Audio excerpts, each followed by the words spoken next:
They had like 8 or 9 returning starters on offense, and I think 8 or 9 on defense as well. So it's pretty similar teams that we were last year. So I know I'm confident going into this week, and I think the rest of our team is.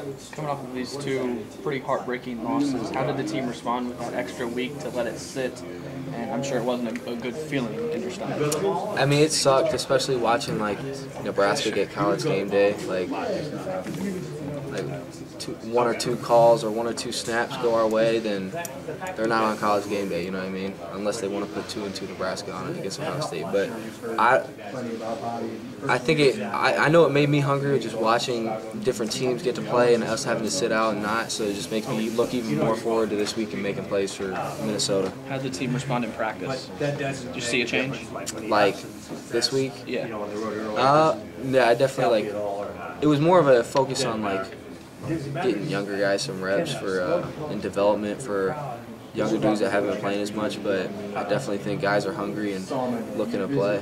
How'd you utilize the bye week? I know Reggie said he got away from football. A couple guys just like to continue what they were doing. How do you approach a bye week? No, so I got away, I guess, so the way I kind of look at it, bye week is in college football, you don't, when you're playing in it, you're not really a fan as much. And I've always been a huge fan of college football, so I was able to be a fan this week and watch other Big Ten schools like Wisconsin, Northwestern, and College game day. I love watching College game day. I don't really get to watch it that much though as a player. So. Thanks, Jake. Yep. Or just, you mentioned Minnesota's returning a lot of these guys on offense. Just what are some of the challenges they could face? I mean, you got talented wideouts, and the quarterback just came off a pretty good game too. And just what are some of the challenges this team faces? So yeah, they're like you said, they're 2 really talented wideouts. That'll be a challenge for us to contain them. We got a big offensive line.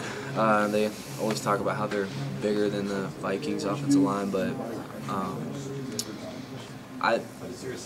I'm not super impressed with their O-line play, but I think it's going to be a good challenge for us this week. Coming off of the struggles in the passing defense last week, just what are some of the corrections that you guys have just addressed maybe in this bye week and just going to address going forward this week?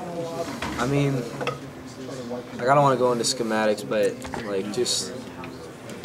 just putting an extra emphasis on it is what we're focusing on, and making sure that we're getting our pass fits cleaned up and getting those RPO, because obviously you see a lot of RPO from Minnesota.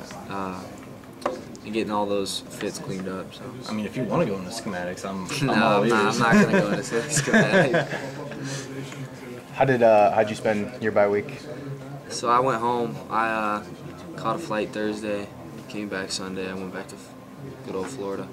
Did you feel nice and refreshed when you get back? Just get to decompress a little bit? Yeah, I feel ready to roll. I'm excited now. I think I got a little bit more, just not playing this week, got a little more antsy to play a game on Saturday. Did you notice maybe an increase in intensity in that first practice back?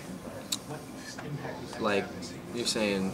Just from the guys, maybe just everyone kind of feeling a little bit, they had a chance to maybe clear their heads and then just getting back on the field.